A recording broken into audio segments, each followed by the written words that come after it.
राजकीय नेते असतील, सेलिब्रिटी असतील, खाकी वर्दीतले वरिष्ठ अधिकारी असतील, उद्योग क्षेत्रातील मोठी नावं असतील, सामाजिक क्षेत्रातील नावं असतील आणि सामान्य नागरिक सुद्धा अशा अनेकांना आपल्या प्रभावाखाली तो घ्यायचा. खरं तर त्याआधी असं म्हटलं जातं की अशोक खरात हा नेव्हीमध्ये कामाला होता. त्याच्या म्हणण्यानुसार 22 वर्षाच्या कारकीर्द त्यांनी नेव्हीमध्ये घालवलेली आहे. मर्चंट नेव्हीमध्ये तो होता आणि त्याच्या 22 वर्षांच्या कारकिर्दीमध्ये खरातनं 154 देशांचे दौरे केलेले आहेत. त्यामुळे त्या देशांमधल्या बहुतांश धार्मिक चालीरीती, परंपरा, संस्कृती या सगळ्याची माहिती त्याला कुठेतरी होती. नाशिकच्या सिन्नर तालुक्यातील ईशान्य मंदिर ट्रस्टच्या अध्यक्ष तो होता. परंतु यानंतर त्याने जेव्हा तो निवृत्त झाला त्यानंतर त्यानं अंकशास्त्र आणि भविष्याचा धंदा सुरू केला आपण म्हणू शकतो. अभ्यास म्हणू शकतो, पण अभ्यासाचा दुरुपयोग कसा केला हे अशोक खरातनं खरं पाहिलं आणि गेल्या 5 वर्षांमध्ये त्यांनी अफाट संपत्ती जमा केली.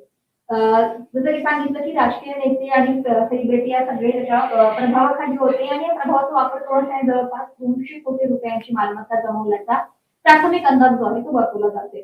खरं तर ही संपत्ती अनेक वेगवेगळ्या ठिकाणी आहे.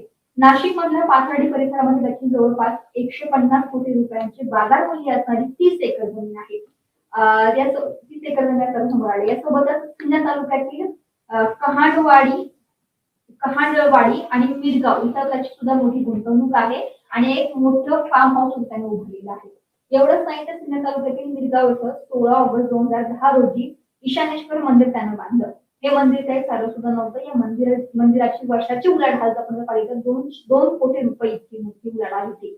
खराची मालमत्ता केवळ एका शहरापुरतं मर्यादित नव्हती, त्याचं जाळं जे आहे ते संपूर्ण राज्यभर पसरलेलं होतं. आता अर्थात नेते मंडळी जे फक्त काही नाशिकची नव्हती. जसं की मगाशी सुद्धा उल्लेख केला की जयंत पाटील असतील, इकडे एकनाथ शिंदे असतील, लंके असतील, राधाकृष्ण विखे पाटील असतील, हे सगळे राजकीय नेते मंडळी जे आहेत या खरातकडे यायचे. त्याच्यामुळे त्या ठिकाणी त्याचं आपण म्हणू शकतो की ते नेते प्रभावाखाली होते. याचा फायदा कुठेतरी अशोक खरातने घेतला होता. पाथर्डी आणि गवळाणी शिवारात त्यानं आपल्या पत्नी आणि मुलांच्या नावे कोट्यावधीची खरेदी खत सुद्धा केलेलं होतं.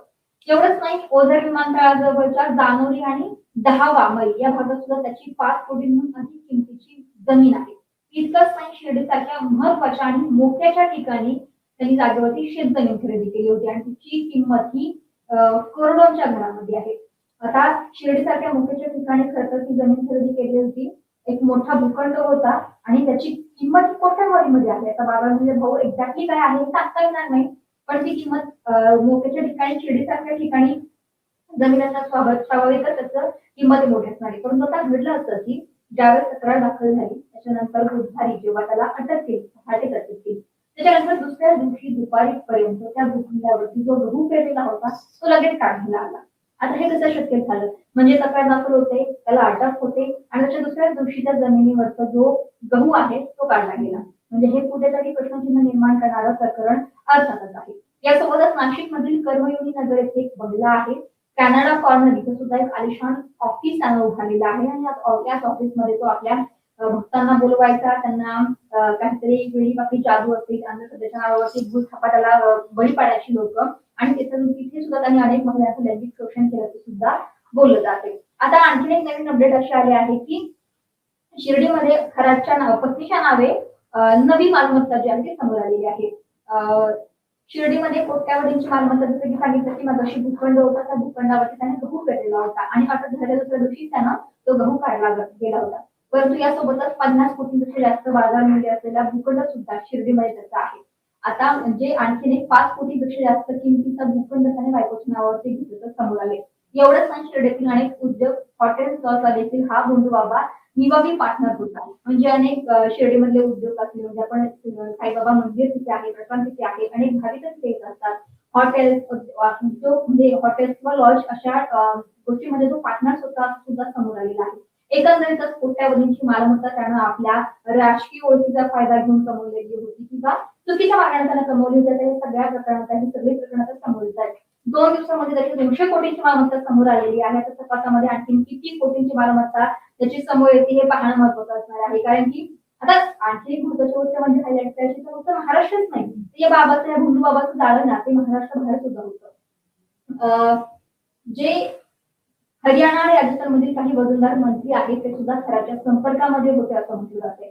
अंकशास्त्र आणि भविष्यवाणी याच्यावरती विश्वास ठेवून अनेक राजकीय व्यक्ती जे आहेत आपल्या भूमिकासाठी खासचा सल्ला घ्यायचे आणि त्याच्यामुळे हे जाळं फक्त राज्य पुरतं मर्यादित नाही, महाराष्ट्रापुरतं मर्यादित नाही, तर हरियाणा आणि राजस्थानमधील अनेक नेत्या मंडळी सुद्धा हे खऱ्याच्या संपर्कामध्ये होते. लागेबांधे अशी दिल्लीच्या राजकारणापर्यंत सुद्धा पोहोचण्याची शक्यता वर्तवली जाते. त्यामुळे त्या अनुषंगानं सगळा तपास जो आहे तो पोलिसांकडून सुरू आहे. परंतु कशा पद्धतीनं त्यांना आपल्या राजकीय ओळखीचा फायदा घेऊन कुठेतरी दबाव आणून या सगळ्या गोष्टींचा त्यानं कोट्यावधीची मालमत्ता जी आहे ती उभी केली होती आणि ती पण कमी वर्षात. आता एखाद्या मर्चंट अधिकारी सुद्धा एवढी मोठी आणि अमाप संपत्ती कमवणं शक्यच नाहीये. त्याच्यामुळे कुठेतरी आपण गैरफायदा घेऊनच आणि गैरमार्गाने त्यांनी सगळी संपत्ती कमावली एवढं मात्र नक्की सांगता येईल. महाराष्ट्रातील सर्व बातम्यांचे विश्वासार्ह व्यासपीठ सकाळच्या सर्व सोशल मीडिया प्लॅटफॉर्मला लाईक, फॉलो आणि सबस्क्राईब करा. तसंच सर्व नोटिफिकेशनसाठी बेल आयकॉन प्रेस करायला विसरू नका.